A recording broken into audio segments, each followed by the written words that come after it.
Hello guys, स्वागत है आप सभी का सीजीपीएससी ड्रीम अकेडमी में। तो गाइस, आप सभी जानते हैं सीजी टेट का जो एग्जाम है वो 2 पाली में हुआ है। पहला पाली और दूसरा पाली। पहले पाली का पेपर का हमने वीडियो बना के आपके लिए डाल दिया है और आज हम आपके लिए दूसरे पाली का पेपर का लेके आए हैं वीडियो। मॉडल आंसर बाल विकास एवं शिक्षा शास्त्र का। तो गाइस चलिए देखते हैं कि आपने कितने आंसर सही किए हैं। चलिए गाइस, पहला क्वेश्चन है, क्रिया की सफलता से संतोष एवं असफलता से असंतोष होता है। यह थॉर्नहाइट के किस नियम को बताता है? कौन से नियम को बताता है गाइस? अभ्यास का नियम है, प्रभाव का नियम है, तत्परता का या उपयुक्त सभी? तो इसका आंसर हो जाएगा प्रभाव का नियम है। किसका नियम है ये? प्रभाव का नियम, आंसर बी। चलिए आगे देखते हैं।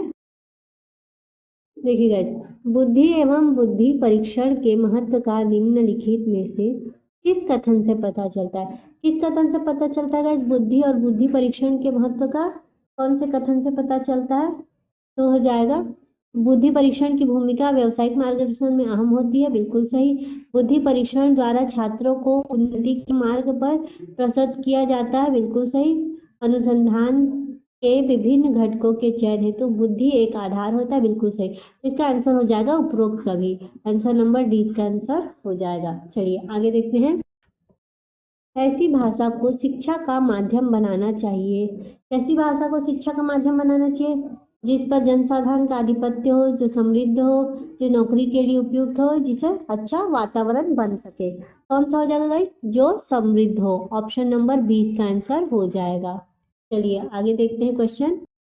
देखिए गाइस, अगला क्वेश्चन है, बालकों के वर्गीकरण और उनके प्रमुख लक्षण के जोड़े बनाइए। देखिए ये वर्गीकरण दिया हुआ है और ये उनका लक्षण दिया हुआ है, इसका जोड़ा बनाना है। क्या हो जाएगा इसका? प्रभावशाली। प्रभावशाली का क्या हो जाएगा? उच्च बुद्धिमान वाले। रचनात्मक। रचनात्मक का क्या हो जाएगा? अविकारक। पिछड़े हुए का क्या हो जाएगा? पिछड़े हुए का हो जाएगा औसत से पीछे। अधिगम आयोग का क्या हो जाएगा? अधिगम आयोग का हो जाएगा समस्यावाचक। और मानसिक रूप से मंद तो निम्न बुद्धि वाले। तो इसका हो जाएगा ऑप्शन नंबर ए, इसका आंसर हो जाएगा। ठीक है गाइस, चलिए आगे देखते हैं। देखिए, अभिप्रेरणा के स्वरूप में निम्नलिखित में से कौन से लक्षण सम्मिलित है? कौन से लक्षण सम्मिलित है? शक्ति संचालन, परिवर्तनशीलता, निरंतरता या उपरोक्त सभी? तो इसका आंसर हो जाएगा उपरोक्त सभी। आंसर नंबर डी, सभी जो है वो सम्मिलित है। देखिए, मूल प्रवृत्तियों की संख्या संवेग के संबंध में कितनी है? कितनी है संख्या संवेग के संबंध में? तो हो जाएगी 14। Option number D. सीखने की अंतर्दृष्टि सिद्धांत को किसने बढ़ावा दिया? किसने बढ़ावा दिया था सीखने का? तो इसका आंसर हो जाएगा ऑप्शन नंबर बी, गेस्टाल्ट सिद्धांतवादी। चलिए आगे देखते हैं। कौन सा कथन मानव विकास के संबंध में गलत है? देखिए यहाँ पे बात करें गलत की। मैं आपको हमेशा बताती हूँ कि जब भी गलत या नहीं का बात करें तो आप वहाँ पे गोला लगा लीजिए, अंडरलाइन कर लीजिए, जिससे आपको पता चल सके। ठीक है गाइस, यहाँ पे गलत कौन सा पूछा है। कई बच्चे नहीं समझ में आता है और सही वाले को टिक लगा के आ जाते हैं। तो देखिएगा, इस शक्ति और गति विकास पूर्वानुमेय प्रशिक्षण प्रशिक्षण और अधिगम विकास सामान्य से विशिष्ट की ओर चलता है। कौन सा इसमें से गलत है गाइस? तो देखिए, विकास सामान्य से विशिष्ट की ओर चलता है, सही है। प्रशिक्षण और अधिगम भी सही है। विकास पूर्वानुमेय भी सही है। जो है शक्ति और गति, ये जो है वो गलत है। ऑप्शन नंबर ए इसका आंसर हो जाएगा। चलिए, किसी समस्या पर चर्चा करने का अवसर जब विद्यार्थियों को समूह में दिया जाता है तब उनके सीखने का क्रम क्या रहता है गाइस? जब आप किसी समूह में बच्चों को किसी समस्या पे चर्चा करने के लिए आप छोड़ देते हैं, अवसर देते हैं, तो क्या स्थिति होगी सीखने के क्रम की? स्थिर रहेगा, बेहतर होगा, घटता रहेगा या समान हो जाएगा? तो वो होगा बेहतर होता है। ऑप्शन नंबर 20 का आंसर हो जाएगा। चलिए आगे देखते हैं। उच्च प्राथमिक स्तर पर एक अच्छे शिक्षक में सबसे महत्वपूर्ण विशेषता है। क्या विशेषता है उनमें? पढ़ने की उत्सुकता, धैर्य और दृढ़ता, विषयों के ज्ञान में दक्षता या शिक्षण पद्धतियों के ज्ञान में दक्षता? तो सबसे जो बेस्ट है वो है धैर्य और दृढ़ता। धैर्य और दृढ़ता जो है वो सबसे महत्वपूर्ण है। किस तरह के प्रश्न सबसे अधिक उत्तम होते हैं? किस तरह के प्रश्न सबसे अधिक उत्तम होते हैं? जो बच्चों का ध्यान उत्कृष्ट करने वाले हों, जो सटीक हो, पिछली परीक्षा में आ चुके हो, या समस्या प्रधान और हल ढूंढने में सहायता करे, तो ऑप्शन नंबर बी, जो समस्या प्रधान हल ढूंढने में सहायता करे। गाइस आपका क्वेश्चन आगे पीछे हो सकता है सेट के हिसाब से, पर क्वेश्चन सभी में सेम ही आते हैं, तो आप मिला लीजिएगा। चलिए आगे देखते हैं।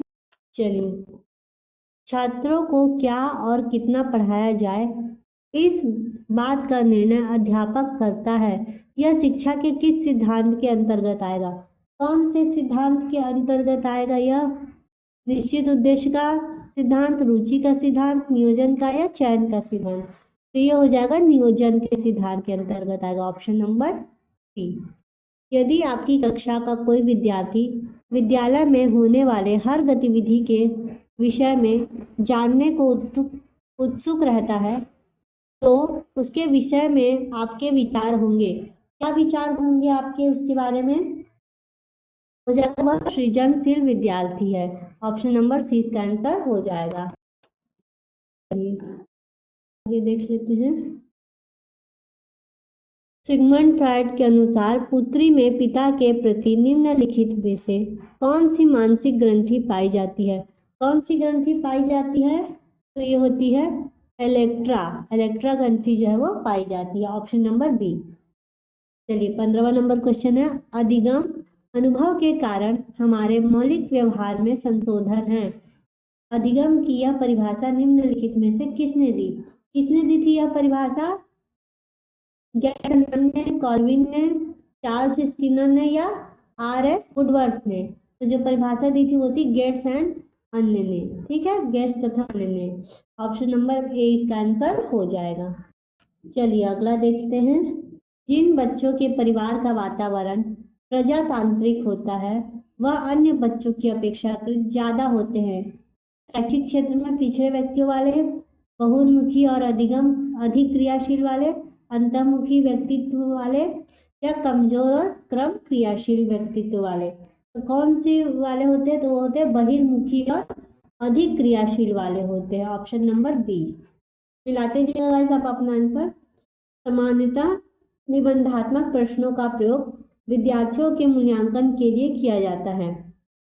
इस प्रकार के प्रश्नों की खामियां होती हैं। देखिए इसमें खामियां पूछा हुआ है, क्या खामियां होती है, तो आपको इसमें खामियां बताना है। कौन सी खामियां होती है? विश्वसनीयता एवं वस्तुनिष्ठता की, लेखन कौशल के जांच के लिए सही नहीं होते हैं, इस प्रकार के प्रश्नों द्वारा पूरी तरह मूल्यांकन संभव नहीं हो पाता, या इन प्रश्नों के काल्पनिकशीलता का विकास होता है। तो इसका जो आंसर हो जाएगा वह विश्वसनीयता एवं वस्तुनिष्ठता की कमी।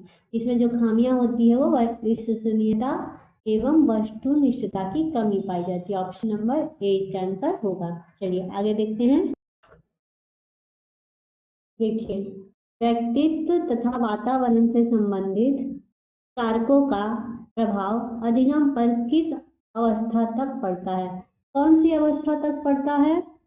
पूर्व बालावस्था, किशोरावस्था, बाल्यावस्था या संपूर्ण जीवन में? तो ये जो है वो संपूर्ण जीवन तक पड़ता है, ऑप्शन नंबर डी।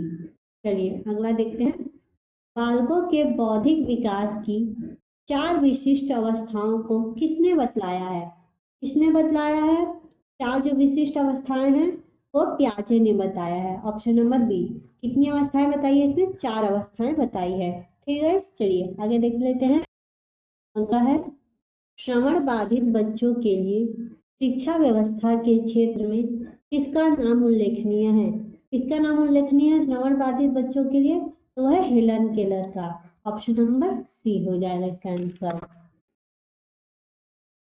देखिए, सतत एवं व्यापक मूल्यांकन का उद्देश्य नहीं है। क्या उद्देश्य नहीं है?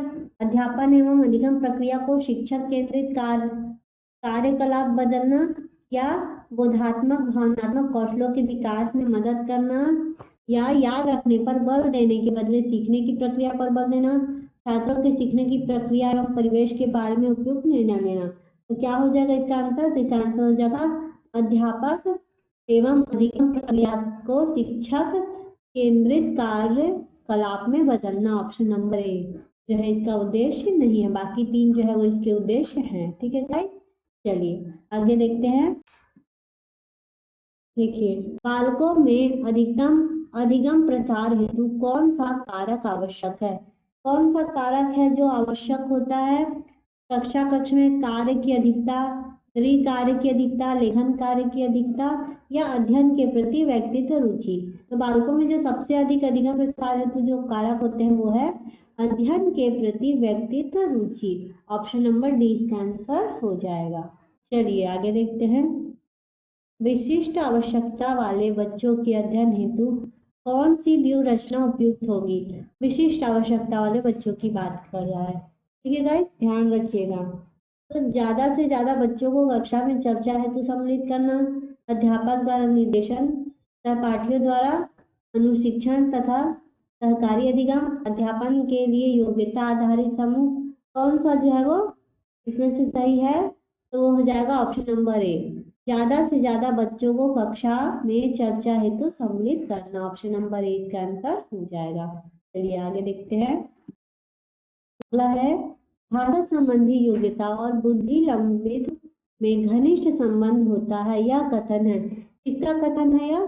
तो है टर्मन का कथन है। ऑप्शन नंबर डी इसका आंसर हो जाएगा।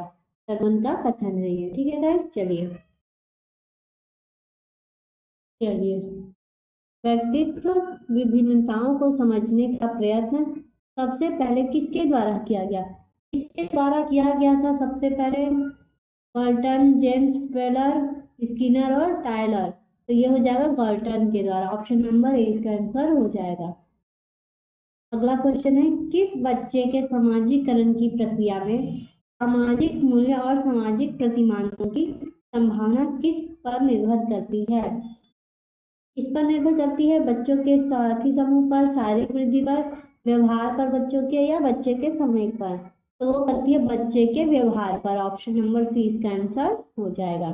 चलिए आगे देखते हैं। देखिए अगला है, शिशु के जन्म के कुछ समय बाद ही यह निश्चित किया जाता है कि भविष्य में उसका स्थान क्या है। परिभाषा किसकी किसकी परिभाषा है यह? हो जाएगा एल्डर की परिभाषा। किसकी है? एल्डर की। ऑप्शन नंबर 20 का आंसर हो जाएगा। बुद्धि एवं व्यक्तित्व में वंशानुक्रम की महत्वपूर्ण भूमिका है, नाम मात्र की भूमिका है, अपूर्व में भूमिका या आकर्षण भूमिका है? क्या हो जाएगा इसका आंसर? तो हो जाएगा महत्वपूर्ण भूमिका है। ऑप्शन नंबर ए इसका आंसर हो जाएगा। गाइस हमारे द्वारा CGPU का टेस्ट सीरीज भी चलाया गया है। अगर आपने वो टेस्ट सीरीज अगर परचेस नहीं किया तो आप उसे कर सकते हैं। उसका प्राइस अभी मात्र 99 रुपीज कर दिया गया है। ठीक है गाइस, तो आप उसे ले सकते हैं। चलिए आगे देखते हैं। समावेशी कक्षा की विशेषता नहीं है। कौन सी विशेषता है जो समावेशी शिक्षा की विशेषता नहीं है? वास्तविक तथा सतत आकलन की व्यवस्था, शिक्षक द्वारा आत्मीय एवं विद्वत व्यवहार का प्रयोग, अलग सहायक सामग्री का प्रयोग अलग अलग विषय हेतु, या समग्र विद्यार्थी एक ही ज्ञान क्षमता वाले? क्या हो जाएगा इसका आंसर? तो इसका हो जाएगा समग्र विद्यार्थी एक ही ज्ञान क्षमता वाले। ऑप्शन नंबर डी इसका आंसर हो जाएगा। चलिए गाइस आखिरी क्वेश्चन है ये बाल विकास एवं शिक्षा शास्त्र का। शिक्षा के स्तर को उच्च करने के लिए क्या किया जाना उचित है? क्या किया जाना उचित है? अध्यापक को उच्च वेतन देना, पाठ्य पुस्तकों का सतत मूल्यांकन, पाठ्यक्रम में उचित संशोधन, या छात्रों का सतत मूल्यांकन? तो होता है छात्रों का सतत मूल्यांकन। Option number D. तो गाइज ये 30 क्वेश्चन जो थे वो बाल विकास और शिक्षा शास्त्र के थे। अब और भी जो विषय के आपको अगर देखना है तो आप हमारे चैनल पे जाके देख सकते हैं।